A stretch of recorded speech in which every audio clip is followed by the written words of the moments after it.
माझ्या राजकीय जीवनामधलं एकच जोडेमारा आंदोलन बघितलं होतं, ते म्हणजे स्वातंत्र्यवीर सावरकरांवर ज्यावेळी एका काँग्रेसच्या नेत्यानं टीका केली त्यावेळी वंदनीय बाळासाहेबांनी स्वतःचा जोडा काढून त्या काँग्रेसच्या नेत्याला मारलेला होता। हे खरं जोडेमारो आंदोलन।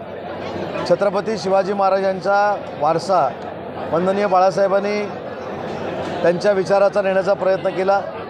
वंदनीय बाळासाहेबांच्या विचाराचा वारसा मुख्यमंत्री महोदय एकनाथ शिंदेसाहेब पुढे घेऊन जात आहेत। छत्रपती शिवाजी महाराजांच्या बाबतीमधली जी दुर्घटना घडली मालवणला, त्याच्या बाबतीमध्ये राजकारण करण्यापेक्षा त्या आजूबाजूच्या परिसराच्या सुशोभीकरणाचं काम हे उभाटाच्याच पदाधिकाऱ्याकडे होतं, हे लपवण्यासाठी ही सगळी आंदोलनं सुरू आहेत। माझी तर विनंती आहे गृह विभागाला की या आजूबाजूच्या परिसराच्या कामामुळेच तर हा पुतळा किंवा पुतळ्याची दुर्घटना घडली नाही ना, हे देखील तपास करणं गरजेचं आहे। कारण स्वतःहून उभाटाच्या पदाधिकाऱ्यांनी सुशोभीकरण करणारे, म्हणजे त्या पुतळ्याच्या आजूबाजूचं सुशोभीकरण करणारे हे उभाटाचेच पदाधिकारी होते, काल त्यांनी जाहीर केलेलं आहे। त्याच्यामुळं फाउंडेशन मारताना असेल किंवा ते सुशोभीकरण करताना असेल, जर चबुतरा डळमळीत झाला असेल किंवा पुतळ्याचा काही भाग हल्ला असेल तर त्याची देखील चौकशी करणं गरजेचं आहे।